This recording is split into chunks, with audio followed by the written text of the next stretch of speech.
podcast. I'm the host, the Honey Badger, here to give it to you straight and transparent about the RV business, as well as other things. Well, I'm sitting on the side of the road charging the car. So I decided I'd come live and talk to you all for a few minutes about a couple things that have been in my mind over the last 24 hours. One of them being is there's a lot of folks out there that want to complain about the pricing of high quality travel trailers on the market. Okay. That's right, Popeyes this time. And what I mean by that is there's Northwood Manufacturing, Outdoors RV, Airstream, Flagstaff, Rockwood, Cougar, etc. These are all high quality travel trailers, high quality fifth wheels. And when you have people making stupid comments about how, well, a 10-year-old travel trailer should be like $5,000.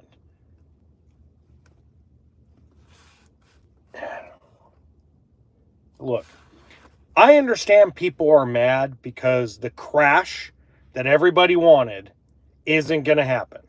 You're not going to buy high quality cars, high quality travel trailers, high quality boats. No, ATC is not worth the money. It's a good product though, Theo, but it's overpriced a lot like Brinkley.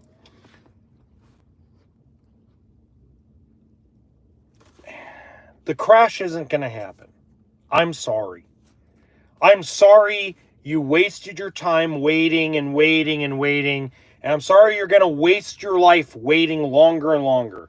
I'm sorry that you feel like you're immortal and think that you're going to live to be thousands of years old before the crash occurs, and that way you could buy an RV cheap enough, or a boat cheap enough, or a high quality car cheap enough.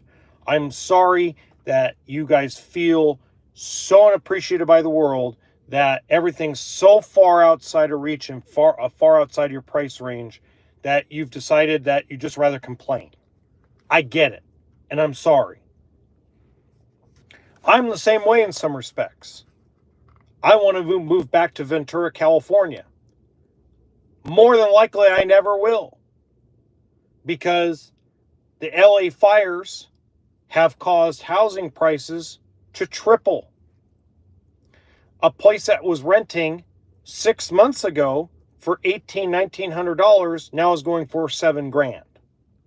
And that's not an exaggeration. So the fire that decimated a lot of Los Angeles County, people are taking advantage and gouging people. Can I control that? No.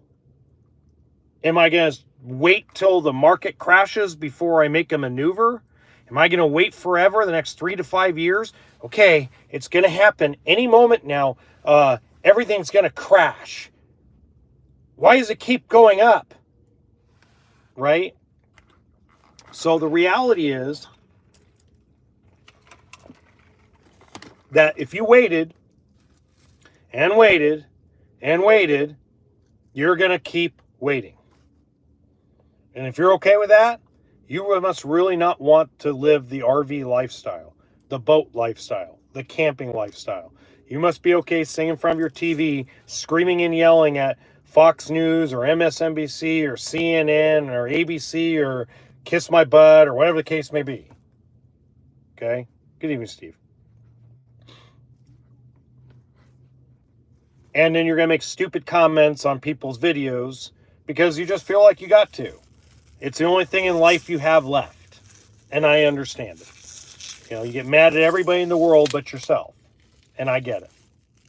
I do, because I used to be like that. And that's not sarcasm. I used to be like that. I used to blame all my problems on other people. I used to blame everything that was happening to me on other people and other circumstances instead of just looking inward and saying, maybe it has something to do with me. Right? Now, here's what I am going to tell you. Someone, I'm not going to mention their name, forwarded me a bunch of very interesting information about Brinkley RV. Okay. Brinkley RV is having a massive problem, and it's not about brakes. So, here's what I've been told. I've been told that Brinkley RV is having problems with their travel trailers and their fifth wheels on the cracking of the fiberglass. So, there's Facebook groups all about this. So apparently there's a big crack that's starting to occur in the fiberglass. Now, most people believe it's frame failure. When I look at the pictures, I don't think it has to do with the actual main frame of the vehicle. I think it has to do with the way they're building their sidewalls. Because the way the crack looks, these cracks are very interesting, okay? The way the crack looks, the way it's going up and down, it's not going out to the sides, it's not in the same place every single time. But what's occurring is it looks like there's no flex. So the problem that most people don't understand is frames and RVs have to flex while going down the road to prevent stress cracks from occurring in the fiberglass. Okay. What Grand Design was going through was a very extreme version of that. So what is occurring is when I look at all the pictures that people have sent me, it is a literal stress crack in the fiberglass. I don't think it has anything to do with glue or anything of that nature. What looks like to me is there's no flex to the fifth wheel or the travel trailer.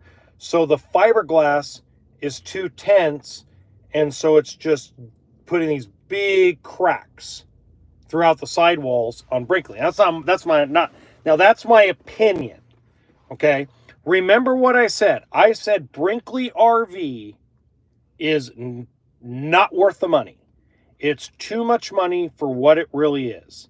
And now we're discovering during their manufacturing process that it's not nowhere near perfect. It's nowhere near worth it because they're having massive problems with this crack. Now, to their credit, they are taking care of it.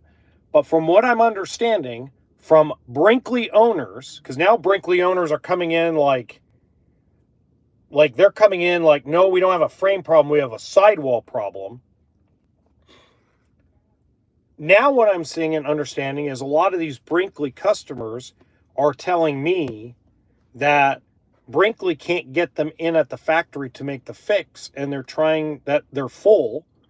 Basically, all the Brinkley service areas are completely jam-packed because this is not affecting at a small scale. This is a large-scale problem. So Brinkley is having a huge, large-scale sidewall frame issue.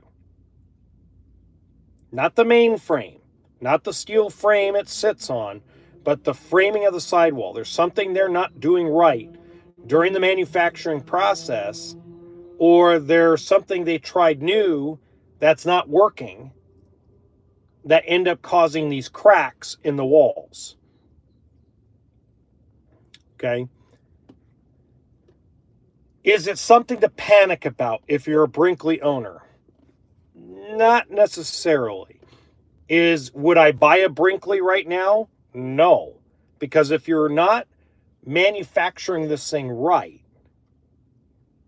then now, very interesting, guys, very interesting. And I'm not trying to accuse anybody of anything, but very interesting. The same ownership group that started Brinkley owned Grand Design and started Grand Design. Both independent companies are having massive problems with the stuff they build. I wonder if there's a commonality. Yeah.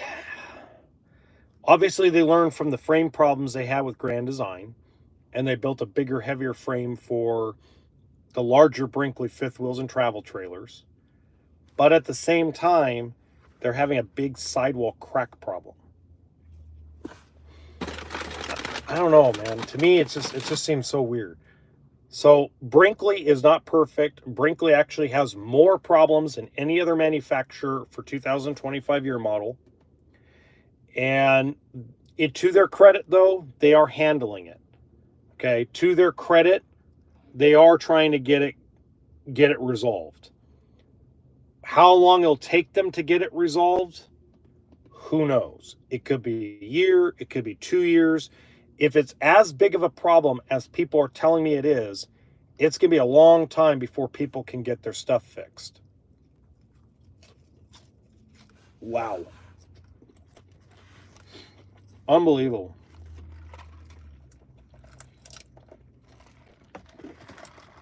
One Brinkley owner told me through Facebook that they're having condensation problems in their Brinkley fifth wheel. Like, apparently, and maybe I misunderstood, but apparently mold is already growing on their mattress in their master bedroom. And I think they've owned it less than 3 months. So again, Brinkley is not perfect. Brinkley is not the greatest thing since sliced bread. It's not a bad product. It's going through a really major big problem right now. If I were in consumer shoes, I would stay far away from Brinkley and Grand Design until things are more resolved. Are you going to find stuff that's as good looking as a Brinkley or as charming as a Grand Design? No. You know, does Forest River build a bad product? No. Do they build a pretty product in the Rockwood, the Cedar Creek, etc.? It can be debated. Does Keystone Cougar do a good job? Does Keystone Montana do a good job? Absolutely. Is it as purty as a Brinkley? No. Is it better quality built? Yes. And again, it's not to bash them. It is just a fact of life that these larger manufacturers have gone through these problems. They've gone through the lawsuits. They've gone through the trauma. They've gone through the garbage. They've gone through the crap. They've been through the garbage heap. They don't make the same mistakes twice, or at least they try not to. Okay, so your Jaycos, your Keystones, your Forest Rivers, your Coachmans, your Winnebagos.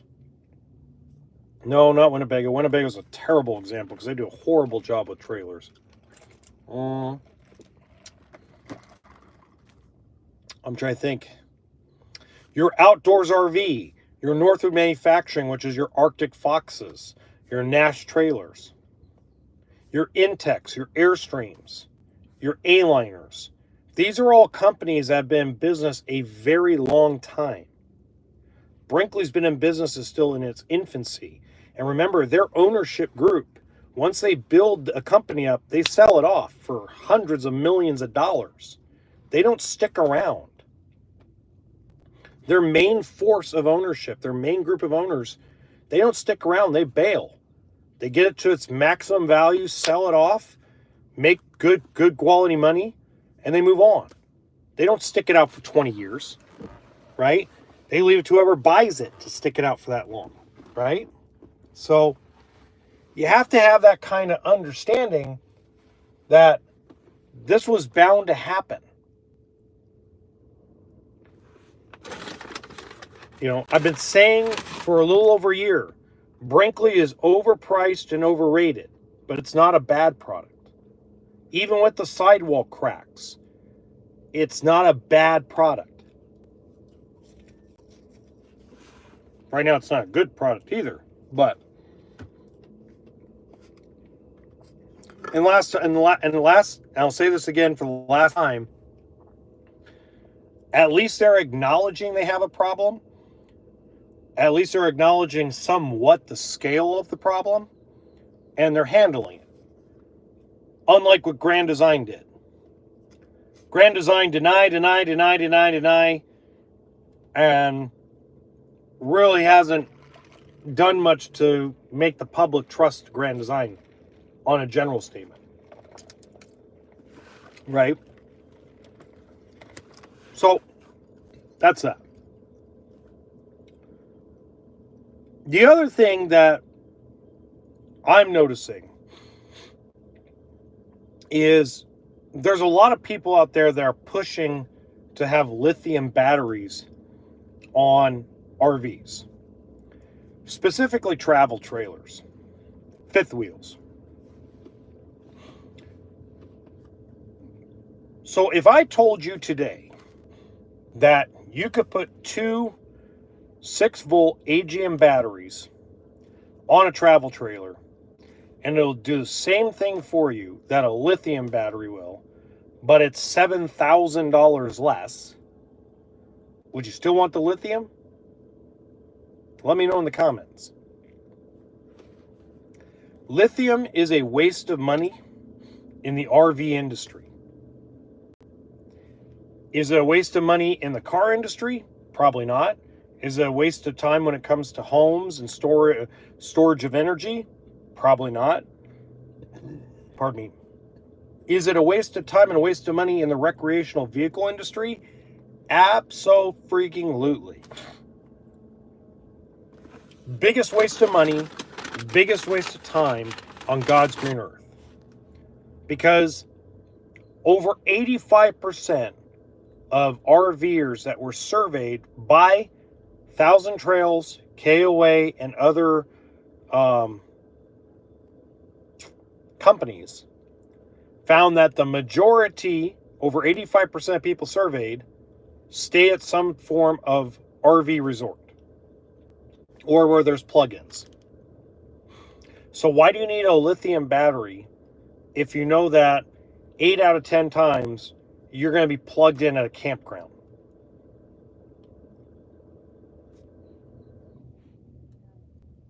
I mean, isn't that nuts?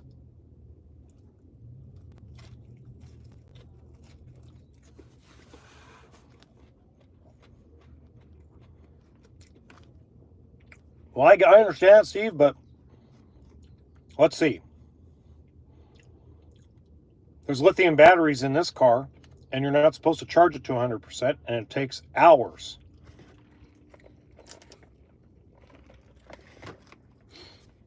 I mean, you can't run an air conditioner on the lithium battery. You would need a 4,000 watt inverter and almost 2,400 watts of solar to run an air conditioner on one 200 amp hour lithium battery for 3 hours. What is a lithium battery going to do an AGM can't? Or a regular deep cycle lead battery. You put two deep cycle 12 volt 100 amp hour batteries, it's going to do the same bloody thing a lithium's going to do. Everything, almost anything, and almost everything anymore in a coach is like LED, low amperage on the refrigerators. The only thing that draws big amps is the furnace and the water pump. Nash travel trailers automatically on their off-grid package put 600 watts of solar.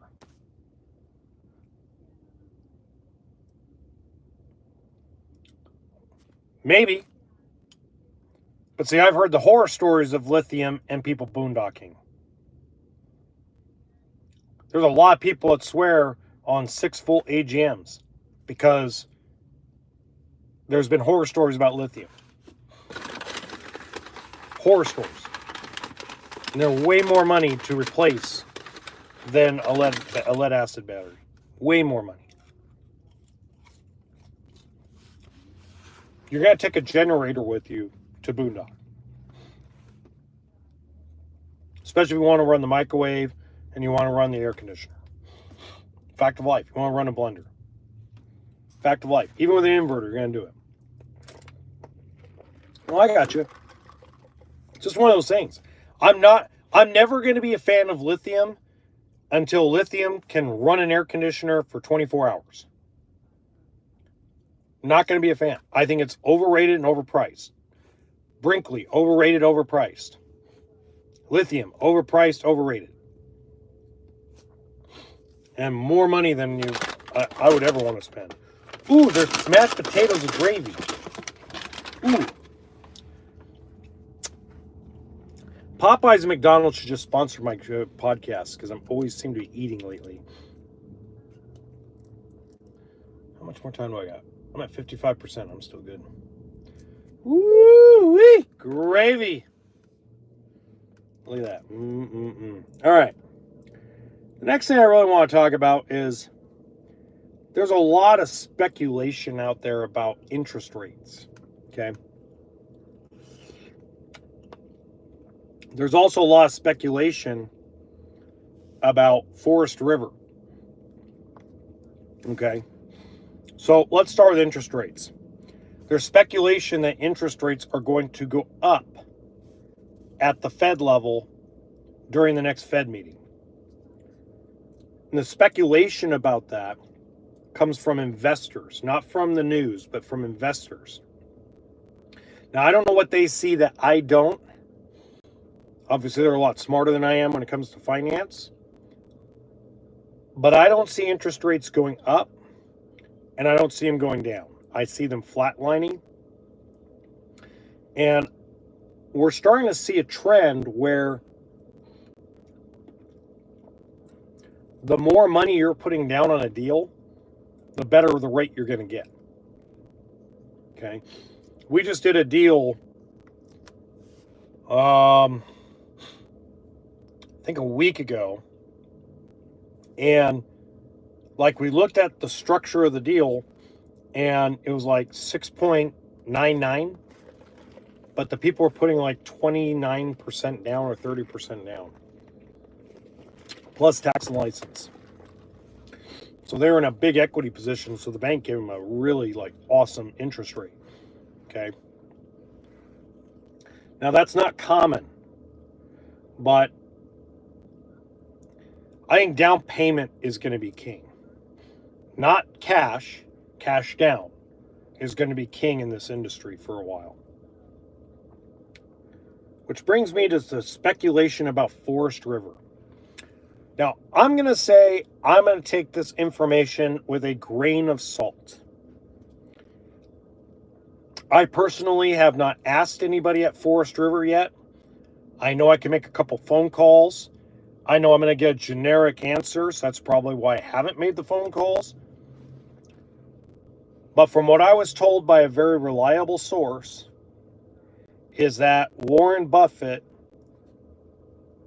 may be putting Forest River up for sale on the chopping block.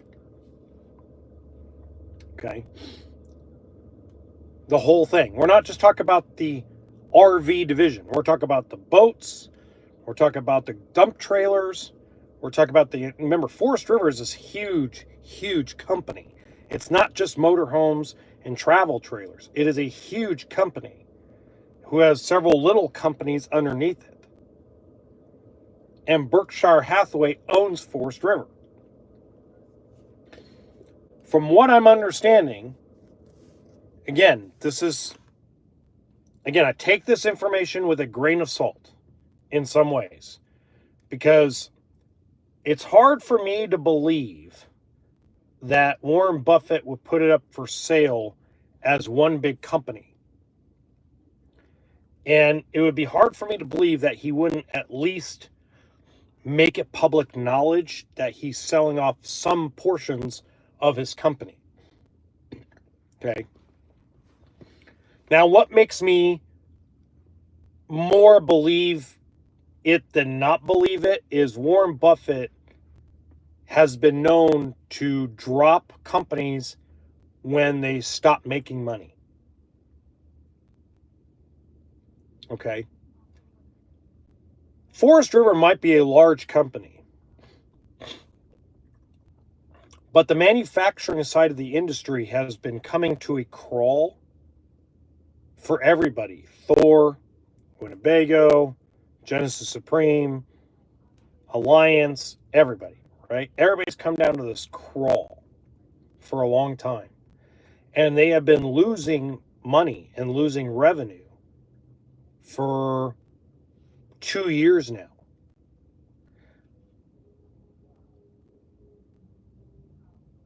So, the rumor mill says Forest River has not really been profitable. They may have pushed out a lot of inventory, but between warranty claims, all the turnover of employees that's natural and normal in the Elkhart, Indiana area, especially since everybody was cut down to part-time, them shutting down the California plants, the talk about all the manufacturers shutting down the Oregon plants. I could see it being somewhat true. I could see that Warren would put it up quietly, and if he got a good enough offer, he would sell it off. That's probably the more like this, like he says in The Godfather, you gotta make him enough that he can't refuse. I bet you if Warren Buffett was given an offer he couldn't refuse to sell Forest River, I bet you'd sell it in a heartbeat, just because the industry as a whole hasn't made money for 2-3 years now. If you've been in the industry and you're a dealer or you're a manufacturer, what I'm telling you is true. The money dried up real fast. Unfortunately, there were a lot of mistakes and a lot of decisions made from a political standpoint that killed our economy. And as you can see, it's only going to get, it's going to get stronger, but it's going to take time. So, do I think that Warren Buffett's mad? No, I don't know Warren Buffett. I would take it partially with a grain of salt, because Forest River is not a publicly traded company. It's a company within a company. It's rough out there. Even with dealers selling stuff and having record Januaries and record Februaries, even with all that going on, it's really good, DG. Even with everything going on, in the positive side, manufacturing is going to take a while to catch up. Manufacturing won't get ramped back up until middle to late this year. They're still struggling to keep factory doors open, even with dealers selling off a lot of inventory, because the dealers are getting smarter. Okay. Now, I think it was really stupid of the Canadian dealerships to take all the inventory they did, because I think that was a knee-jerk reaction, and that will help the manufacturers in the long run, it'll help the manufacturers in the short term, but not in the long run, because now Canadian dealers are overstuffed with inventory, which means building stuff for Canadian dealers is going to be a slow process, because now they got all this inventory because they all bought it all in a panic over these tariffs. But the reality of the situation is,